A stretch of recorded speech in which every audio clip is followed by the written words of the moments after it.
सीधे बड़ी खबर का रुख करते हैं। शेख हसीना ने यूनुस को चेतावनी दी है, आग से खेलोगे तो तुम्हें भी जला देगी। शेख हसीना का बड़ा बयान सामने आया और एक बड़ी चेतावनी भी इसे माना जा रहा है। बांग्लादेश के इतिहास को मिटाओ मत, शेख हसीना ने कहा है। ये बड़ी खबर जो सामने आ रही है। और मोहम्मद यूनुस ने देश के पतन की साजिश रची है शेख हसीना के द्वारा, ये बयान सामने आया है। ये बड़ी खबर निकलकर सामने आ रही है। मोहम्मद यूनुस को हसीना ने लोन शार्क कहा है। ये बड़ी खबर है जो इस बीच सामने आ रही है। शेख हसीना का ये बड़ा बयान निकलकर सामने आया है। मोहम्मद यूनुस को लेकर शेख हसीना ने बयान ये दिया और उन्होंने कहा कि आग से खेलोगे तो तुम्हें भी जलाएगी। ये बड़ी खबर है जो निकलकर सामने आ रही है। शेख हसीना का ये बड़ा बयान सामने आया है, आग से खेलोगे तो तुम्हें भी जलाएगी वो। ये बड़ी खबर है जो इस बीच सामने आ रही है। और मोहम्मद यूनुस ने देश के पतन की साजिश रची है। मोहम्मद यूनुस को हसीना ने कहा कि आग से खेलोगे तो तुम भी जलोगे। वहीं मोहम्मद यूनुस पर हसीना का प्रचंड प्रहार देखने को मिला है। ये यूनुस पर शेख हसीना ने निशाना साधा। मोहम्मद यूनुस पर शेख हसीना गर्जी हैं, कहा आग से खेलोगे तो तुम्हें भी जला देगी। बांग्लादेश का इतिहास मिटाने का आरोप मोहम्मद यूनुस पर लगाया है। और मोहम्मद यूनुस आवामी लीग के योगदान से जुड़े इतिहास को मिटा रहे हैं। बांग्लादेश के स्वतंत्रता आंदोलन के सभी निशान मिटाए जा रहे हैं और बांग्लादेश में स्वतंत्रता सेनानियों का अपमान किया जा रहा है। मोहम्मद यूनुस को हसीना ने लोन शार्क कहा है और यूनुस ने देश के पतन की साजिश रची है। हसीना ने अबू सईद की हत्या पर भी शक जताया है। तो ये बड़ी खबर जो इस तरीके से निकलकर सामने आ रही है। इस बीच हमारे साथ इसी विषय पर बातचीत करने के लिए दो खास मेहमान जुड़ गए हैं। हमारे साथ डिफेंस एक्सपर्ट यूके देवनाथ जी जुड़ गए हैं और इसी विषय पर बातचीत करने के लिए हमारे साथ शोएब चौधरी जी जुड़े हैं, जो कि वरिष्ठ पत्रकार हैं बांग्लादेश के। आप दोनों मेहमानों का बहुत स्वागत है इस चर्चा में। और इस चर्चा की शुरुआत शोएब जी मैं आपसे करना चाहूंगा। जिस तरीके से बांग्लादेश में जो स्थितियां बनी हुई हैं शोएब जी, जाहिर तौर पर आप हमसे बेहतर तरीके से उन्हें देख पा रहे हैं, समझ पा रहे हैं, लेकिन अब जिस तरीके से यहाँ पर शेख हसीना एक्टिव नजर आ रही हैं, इस एक्टिवनेस को किस तरीके से देख रहे हैं आप? बहुत बहुत धन्यवाद अभिषेक जी। देखिए, अवामी लीग बांग्लादेश की सबसे बड़ा पॉलिटिकल पार्टी है जी। और अभी 8 महीना हो गया ये बांग्लादेश में जो जिहादी तख्ता पलट की, जब से यूनुस की ये जो जंगी शाही पावर में है जी। सो शेख हसीना के पार्टी की जो कोई एक्टिविटीज बांग्लादेश में है नहीं, ये अंडरग्राउंड है। जी। इनके कोई स्पोक्स पर्सन है नहीं। सो हसीना जी जो कह रहे हैं कि आग में से खेलोगे आग को में जलाएगा, ये तो सही है, मगर शेख हसीना जी ने खुद ही आग से खेला कि वो जो पावर में थे वो गाजा गाजा करते रहे, वो इजराइल को गाली देते रहे, यहूदियों को गाली देते रहे और ये हिफाजत इस्लाम को गोद में बैठाए। उन्होंने ही तो कौमी जननी बन गए थे और मदरसा में पढ़ा हुआ ये सबको सरकारी नौकरी की दरवाजा खोल दी। सो आप जब ये जिहादियों को लेके गोद में बैठाओगे तो इसके नतीजा ऐसा ही होगा जो हुआ पिछले साल शेख हसीना जी के खिलाफ ये तख्ता पलट। दूसरी बात देखिए कि शेख हसीना जी की पार्टी कहाँ है? अवामी लीग अंडरग्राउंड है। सिर्फ एक सिवाय शेख हसीना, वो भी वो ऑडियो वार्ता दे रहे, कोई वीडियो है नहीं। और शेख हसीना कहाँ है हम लोग जानते भारत में है, मगर कोई वीडियो वार्ता है नहीं जी। उनके पार्टी के। और सारे जितने एक्टिविस्ट थे, लीडर्स थे, किसी का भी कोई खबर नहीं है। और बांग्लादेश में उनकी पार्टी की जो ग्रासरूट वर्कर थे, इसके ऊपर अत्याचार चल रहा है, ये इसको बर्बाद कर रहे, इसको घर में अटैक्स हो रहा है, औरतों को पकड़ के ले जा रहा है। इस हालत में अभी अवामी लीग को इससे, जब मैंने जब कहा बांग्लादेश से सबसे बड़ा पॉलिटिकल पार्टी, सो वो पार्टी का ही नाम निशाना नहीं है। क्यों नहीं है कि शेख हसीना जी अभी तक क्यों एक स्पोक्स पर्सन नहीं दे सके एग्जाइल में, कि जो आके पार्टी के जो जितने, मैंने आपको कह रहा हूँ बांग्लादेश में बैठ के, कि बांग्लादेश में जो अवामी लीग के सपोर्टर्स थे, वर्कर्स थे, सब इतने परेशानी में है जी। और वो अनसर्टेनिटी में है। उसके कोई ऐसा पता भी नहीं कि शेख हसीना वापस आएंगे कब नहीं आएंगे। इस हालत में शेख हसीना के ये वार्निंग की हमारे हिसाब से इट कैरीज नो वैल्यू। जी ठीक है। आप यूके देवनाथ जी, मैं आपका रुख करूंगा। और अगर बात बांग्लादेश की आंतरिक सुरक्षा को लेकर की जाए, जो स्थितियां बांग्लादेश में बनी हुई हैं, इन स्थितियों को देखते हुए आप किस तरीके से बांग्लादेश की आंतरिक सुरक्षा को खतरा मानते हैं, क्योंकि लगातार बांग्लादेश के इतिहास को भी मिटाने का प्रयास जारी है। जी हाँ, बांग्लादेश की हालत तो बहुत ही नाजुक है इस दौर में। जी। और सबसे बड़ी बात है कि बांग्लादेश में जो केयर टेकर सरकार है, वो शायद थोड़ा लड़खड़ा रही है, डगमगा रही है।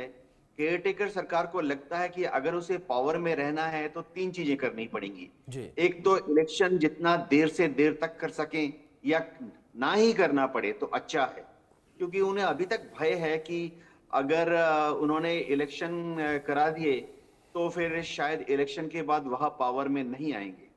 दूसरी बात है कि केयर टेकर जो सरकार है उसको लग रहा है कि भारत को काउंटर करने के लिए बांग्लादेश को पाकिस्तान और चीन के साथ बहुत ज्यादा नजदीकियां और बढ़ानी पड़ेगी।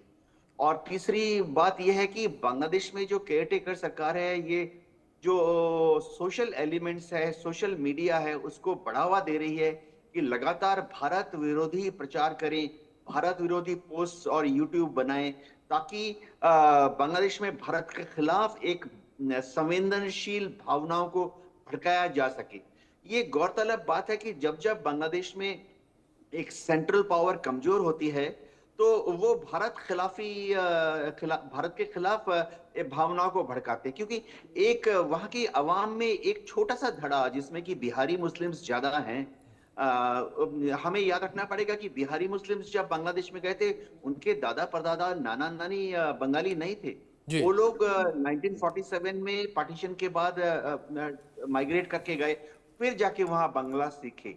तो एक जो इस तरह के तत्व हैं, उनमें एंटी इंडिया सेंटिमेंट्स फैलाने पर वोट बहुत ज्यादा मिलता है। और जाहिर बात है, जैसा कि कई मुस्लिम देशों में होता है कि कुछ कट्टरवादी धार्मिक पॉलिटिकल पार्टीज होती है, वो भी सेक्युलर शब्द नहीं सुनना चाहते। यानी भारत विरोधी बात करने पर उनको भी आशा है कि अगले इलेक्शन में इन धार्मिक पॉलिटिकल पार्टीज को चुनाव में एक बढ़त मिलेगी। तो जी। बहुत बड़ा बैलेंसिंग एक्ट करना पड़ेगा भारत को। हमें कोशिश करके ये दिखाना पड़ेगा, और शायद दिल से भी ऐसे करना पड़ेगा कि किसी भी तरह से बांग्लादेश के लोगों को ऐसा ना लगे कि भारत बांग्लादेश की अंदरूनी हालात पर फायदा उठाना चाहता है, या भारत बांग्लादेश की अंदरूनी हालात को एक दिशा देने की कोशिश कर रहा है। क्योंकि इससे वहां जो भारत एंटी इंडिया एलिमेंट्स हैं, उनको और ज्यादा बल मिलेगा, और ज्यादा हवा मिलेगी। जी। जी। ठीक है। शोएब जी, जिस तरीके से यहाँ पर देवनाथ जी ने भी जिक्र किया, लेकिन दूसरी ओर एक बड़ा सवाल इस बीच ये भी लगातार बनता नजर आ रहा है शोएब जी, कि जो बांग्लादेश की अंतरिम सरकार है और जो बांग्लादेश की स्थितियां हैं, इन स्थितियों के लिए यही अंतरिम सरकार जिम्मेदार है। आप किस तरीके से देख रहे हैं? कि आपको भी लगता है कि जो बांग्लादेश की अंतरिम सरकार है वो बांग्लादेश की इन स्थितियों के लिए जिम्मेदार है? देखिए अभिषेक जी, जैसे हमारे देवनाथ जी से बताए जी। कि बांग्लादेश में 8 लाख से ज्यादा स्टैंडर्ड पाकिस्तानी है, बिहारी जिसको कहते हैं। जी। ये बांग्लादेश की स्वाधीनता को भी माना नहीं, और 71 से ये कह रहे ये पाकिस्तानी है। और पाकिस्तानी आईएसआई ने क्या किया, ये 8 लाख या 9 लाख जो बिहारी है, इसको एक्टिवेट करके, इसको टेररिज्म ट्रेनिंग देके, इसके पास हथियार देके, अभी जो चीज आप बांग्लादेश में देख रहे वो हो रहा है। और देवनाथ जी ने और भी सही कहा कि बांग्लादेश में एक एंटी इंडिया नोशन को प्रमोट कर रहा है। कौन कर रहा है? यूनुस कर रहा है। यूनुस सरकारी जो फंड से लाखों करोड़ों टाका खर्च कर रहा है भारत के खिलाफ। जी। क्योंकि पाकिस्तानी आईएसआई चाहते हैं कि बांग्लादेश में एक एंटी इंडिया नैरेटिव तैयार करके आई एम सॉरी, इंडिया जी। को बांग्लादेश की दुश्मन दिखाने के लिए। सो जो कुछ हो रहा है इसके लिए जिम्मेदार यूनुस हैं, क्योंकि यूनुस को बैठा है कि अमेरिकन द्वीप थे, तो पाकिस्तान आईएसआई ने अभी नई नई देखने हैं आप, चाइना भी आ गई सीन पे। सो बांग्लादेश को एक पूरी के पूरे एंटी इंडिया सेंटिमेंट तैयार करके बांग्लादेश को कब्जा करने की पाकिस्तानी आईएसआई, चाइना की जो कोशिश है, उसकी काठपुतली है यूनुस। जी, ठीक है। यूके देवनाथ जी, जिस तरीके से सर लगातार जो स्थितियां हम देख रहे हैं, आपने भी जिक्र किया जिस तरीके से तमाम बातों का, तमाम पॉइंट्स आपने काफ़ी अच्छी तरीके से हमारे दर्शकों को बताया, लेकिन इस बीच एक बड़ी बात लगातार जो सामने आती रही है, वो आती रही है सेना को लेकर कि सेना वहां पर इतनी कैपेबल है कि अगर वो तमाम चीज़ों को अपने हाथों में ले ले तो स्थितियां नियंत्रण में आ जाएंगी। लेकिन देवनाथ जी, ऐसी क्या स्थिति, ऐसी क्या मजबूरी यहाँ पर सेना की कि सेना जो है वो स्थितियों को नियंत्रित नहीं कर रही है? जी हाँ, अभिषेक, ये समझना पड़ेगा कि बांग्लादेश में जो सेना है वो ज्यादातर समय ही अपने को पॉलिटिक्स में उलझाती रही है। जी, इससे सीखते सीखते अब जो बांग्लादेश के आर्मी चीफ हैं जनरल वकरुज्जामान, वो बहुत कोशिश कर रहे हैं कि बांग्लादेश की पॉलिटिक्स से बांग्लादेश की आर्मी को बाहर रखा जाए। जी, लेकिन ये उनके लिए बहुत कठिन काम है, क्योंकि जो केयर टेकर सरकार है, उनके जो सपोर्टर हैं, केयर टेकर सरकार के जो एलिमेंट्स हैं, चाहे जमाते इस्लामी हो या कई सारे जो मुस्लिम सपोर्टेड स्टूडेंट्स परिषद हैं, जिनमें कि कई स्टूडेंट ग्रुप ऐसे हैं जिसमें कि धार्मिक कट्टरपंथी स्टूडेंट्स ने शरण ले ली है। ये सब बांग्लादेश की आर्मी को पसंद नहीं करते हैं। इसका पृष्ठभूमि ये है कि जुलाई और अगस्त में जब बांग्लादेश में शेख हसीना के विरुद्ध एक मूवमेंट हो रही थी, उस वक्त बांग्लादेश पुलिस और बांग्लादेश आर्मी का इस्तेमाल, जाहिर बात है कोई भी सरकार करेगी, शेख हसीना ने भी किया इन मूवमेंट्स को जुलाई और अगस्त में दबाने के लिए। तो जी, शायद कई जगह पर बांग्लादेश की फौज को, आर्मी को थोड़ा कड़े कदम लेने पड़े। उन पर यह भी इल्जाम लगता है कि उन्होंने स्टूडेंट्स पर फायर खोला।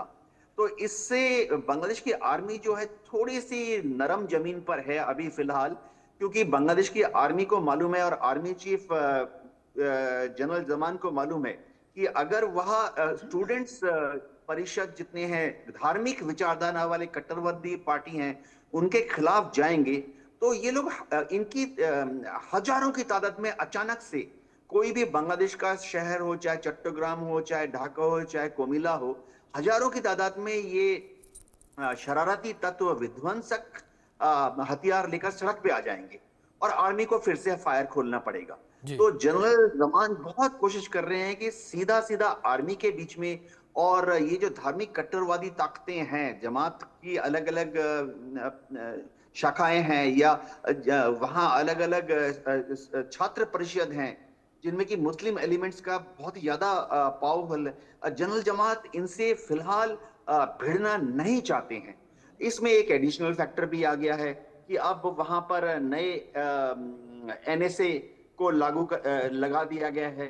नए एनएसए जो हैं खलीलुर रहमान, शायद वो आर्मी और आर्मी चीफ के बहुत करीबी नहीं हैं और शायद केयर टेकर गवर्नमेंट जो है वो नए एनएसए खलीलुर रहमान को एज ए काउंटर बैलेंस जी, टू जनरल जमान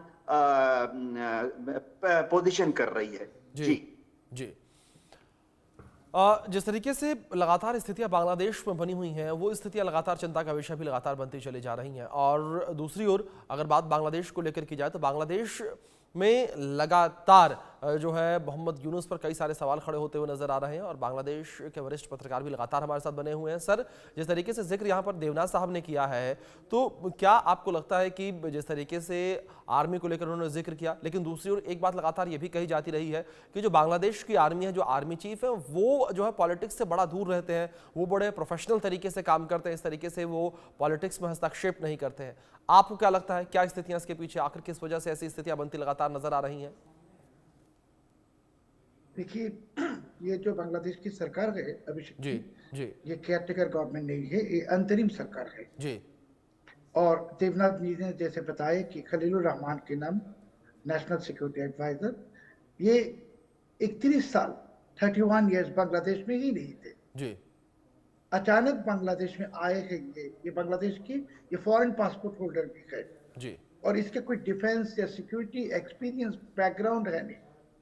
तो उसको लाया है नेशनल सिक्योरिटी एडवाइजर बना दी इसके लिए कि वाकरुज्जमान साहब को आर्मी जी, चीफ एंड बांग्लादेश आर्मी को बर्बाद करने के लिए। एक पॉइंट यहाँ नहीं आया जी, कि यूनुस ने 13 आर्मी जनरल्स के खिलाफ वारंट इशू करवा थी, 20 जनरल्स के खिलाफ ट्रैवल रिस्ट्रिक्शंस लगा दी और 5 आर्मी ऑफिसर्स को जिनके रैंकिंग है ब्रिगेडियर जनरल से लेके मेजर तक, इन सबको हाउस अरेस्ट कर दी। अभी यूनुस और पाकिस्तानी आईएसआई इनके जो मानसा है कि बांग्लादेश आर्मी को बर्बाद करके इस्लामिक रेवोल्यूशनरी आर्मी के नाम से एक पैरामिलिटरी फोर्सेस तैयार करने की। और मैंने ये इंडिया न्यूज में कई दफा कहा है पहले कि अभी यूनुस के नेक्स्ट टारगेट है जनरल वक़ारुज़्ज़मान। इसके लिए खलील रहमान को सीन पे लाए और यूनुस वक़ारुज़्ज़मान साहब अगर अभी एक्ट नहीं करेंगे तो हमारे हिसाब से यूनुस इस महीने में ही, नहीं तो अगले महीने में वक़ारुज़्ज़मान साहब को भी हाउस अरेस्ट कर देगा। उनके खिलाफ भी एक ही इल्जाम लाएगा जो बाकी आर्मी ऑफिसर्स के खिलाफ लाए कि वक़ारुज़्ज़मान साहब is the commander of those armed forces and उनको भी फांसी पे लटकाएगा। सो अभी एक ऐसा हालत हो गया कि बिल्कुल, मतलब शोएब जी ये स्थितियां ऐसी की ऐसी रहने वाली हैं जिस तरीके से आप जिक्र कर रहे हैं, जिस तरीके से जो अंतरिम सरकार है बांग्लादेश की, जिस तरीके से जो रिएक्शन उसका निकलकर सामने आ रहा है, बांग्लादेश की स्थितियां सुधरने वाली नहीं है। आप दोनों से मैं रिक्वेस्ट करूंगा कि आप प्लीज हमारे साथ बने रहें। इस बीच एक बड़ी खबर बांग्लादेश से जुड़ी सामने आ रही है, वो खबर अपने दर्शकों तक हम पहुंचा दें। जहां बांग्लादेश से जुड़ी ये बड़ी खबर है, बांग्लादेश खिलाफत मजलिस का बड़ा ऐलान सामने आया है और ढाका में भारतीय दूतावास तक मार्च करेंगे। 23 अप्रैल को भारत के खिलाफ मार्च किया जाएगा। ये बड़ी खबर निकलकर सामने आ रही है, 23 अप्रैल को भारत के खिलाफ ये मार्च किया जाएगा। तो बांग्लादेश खिलाफत मजलिस का बड़ा ऐलान किया गया है। हमारे साथ दोनों खास मेहमान जुड़े हुए हैं, उनका रुख करेंगे। शोएब जी, बांग्लादेश खिलाफत मजलिस को लेकर बात की जाए, जिस तरीके से बांग्लादेश खिलाफत मजलिस ने बड़ा ऐलान किया, भारत के खिलाफ विरोध करते नजर आएंगे। 23 अप्रैल को ये विरोध होना है, किस तरीके से ये पूरा विरोध प्रदर्शन होता नजर आएगा? और भारत को लेकर बात की जाए तो भारत को बांग्लादेश ने हमेशा से अपना सबसे अच्छा पड़ोसी माना था और हमेशा से ये कहा कि भारत ने हमारा सहयोग किया, लेकिन अब भारत को लेकर ही विरोध। अभिषेक जी, ये जो बांग्लादेश खिलाफत मजलिस है, इसमें पहले से ही जो अफगानिस्तान में जो जंग लड़े थे तालिबान में, वापस आए बांग्लादेश में, ये लीडर्स वही गए। ओसामा बिन लादेन की भी बहुत एसोसिएट ये खिलाफत मजलिस में है और यूनुस के अभी जो रिलीजियस अफेयर्स एडवाइजर हैं वो खिलाफत मजलिस के ही लीडर थे जी। और ये खिलाफत मजलिस में ज़्यादा से ज़्यादा मदरसा की स्टूडेंट्स और टीचर्स है। सो इसने जो ये प्रोग्राम की ऐलान की 23 अप्रैल का, ये भारतीय दूतावास के में जो लिखे, ये क्या हो गया? मैंने जो कह रहा था और देवनाथ जी भी कह रहे थे कि बांग्लादेश में जो एंटी इंडिया एक्ट सेंटीमेंट को हवा देने की कोशिश हो रहा है, उसी की पार्ट में पहले देखिए इन्होंने अमेरिकन एम्बेसी को सेम प्रोग्राम दिया था अमेरिकन एम्बेसी में 11 तारीख इस महीने की और 10 तारीख अभी ये दे दिया भारतीय दूतावास जी। क्योंकि ये भारतीय दूतावास, मैं कह रहा हूँ कि यूनुस इतना ही भारत के खिलाफ है जी। और अभी भारत ने जो ट्रांजिट सस्पेंड कर दी, ट्रांजिट फैसिलिटी, सो यूनुस अभी चाहेगा और इसके जो जंगी साथियों हैं वो चाहेगा कि भारत के साथ और भी ज्यादा पंगा लेने की, एम्बेसी या हाई कमीशन में अटैक करने की या घेराव करने की जो प्रोग्राम दिया गया, ये तो डायरेक्ट एक क्या कहते हैं इसको, इनिशिएटिव है जो बांग्लादेश इंडिया रिलेशंस को बर्बाद करने के लिए। और हमारे को चाहिए, हमारे हिसाब से ये खिलाफत मजलिस इट इज एक ऑर्गेनाइजेशन, बिकॉज मैं तो 30 साल तक ये काउंटर टेररिज्म लेकर काम कर रहा हूँ। ये खिलाफत मजलिस के बहुत सारे लीडर वो है जो तालिबान के साथ जंग लड़ा और वो ओसामा बिन लादेन के दोस्त भी गए इसके ऑर्गेनाइजेशन में। बिल्कुल शोएब जी, मतलब ये जानबूझकर भारत के खिलाफ जो है साजिश रची जा रही है, उसकी खिलाफत जो है की जा रही है। देवनाथ जी, मैं आपका जिक्र करूंगा, दूसरी ओर जहां भारत को लेकर लगातार खिलाफत देखने को मिल रही है और पाकिस्तान और चीन के साथ नजदीकियां भी बढ़ती जा रही हैं, किस तरीके से आप इन नजदीकियों को देखते हैं? अभिषेक जी, देखिए, जहां तक बांग्लादेश की नजदीकियां चीन के साथ है, ये नजदीकियां हमेशा रही हैं। 1971 में जब बांग्लादेश आजाद हुआ तब से ही बांग्लादेश की सरकार, चाहे वो अवामी लीग की सरकार हो या बीएनपी की सरकार हो, उन्होंने लगातार चीन के साथ बहुत नजदीकी रिश्ता रहा। चीन ने पिछले 30-40 साल में लगातार बांग्लादेश में बहुत बड़ा इन्वेस्टमेंट किया। हमें इससे कोई खास परेशानी नहीं है। भारत सरकार को, विदेश मंत्रालय को ये मालूम है कि बांग्लादेश जो है वो चीन के साथ अच्छा दोस्ताना रवैया रखता है। मैं आपको थोड़ा उदाहरण देता हूँ। 1971 में बांग्लादेश आजाद हुआ, लेकिन उनकी आर्मी में आप देख लीजिए जितने टैंक हैं, तोप हैं, बख्तरबंद गाड़ियां हैं, सब चीन से आती है। उनकी नेवी में जितने नेवी के शिप्स है, सबमरीन है, शुरुआत ये पिछले 10 महीने की बात नहीं है। ये मैं आपको पिछले 50 साल की कहानी बता रहा हूँ। वो चीन से ही नेवी के शिप्स और सबमरीन लेते रहे हैं। उनकी एयरफोर्स में भी चीन के ही निर्मित फाइटर विमान होते हैं, हेलीकॉप्टर होते हैं, ट्रांसपोर्ट विमान होते हैं। तो भारत को बांग्लादेश और चीन की जो बढ़ती नजदीकियां हैं उससे कोई परेशानी नहीं है जी। हाँ, एक नया डेवलपमेंट है कि बांग्लादेश में अवामी लीग के टाइम में शेख हसीना ने पिछला 15 साल से पाकिस्तान को थोड़ा दूर रखा हुआ था। जी। लेकिन वो नजदीकियां बिल्कुल बिल्कुल देवनाथ जी, जहां एक नजदीकियां बढ़ती जा रही है। एक राहत की बात आपने कही कि चीन और बांग्लादेश की नजदीकियों से भारत पर कोई असर पड़ता नहीं नजर आएगा, लेकिन इस बीच जिस तरीके से भारत को लेकर साजिश बांग्लादेश में रची जा रही है और भारत को लेकर जो बांग्लादेश की आवाम है उनको भड़काया जा रहा है, वो कहीं ना कहीं चिंता का विषय है भारत के लिए भी।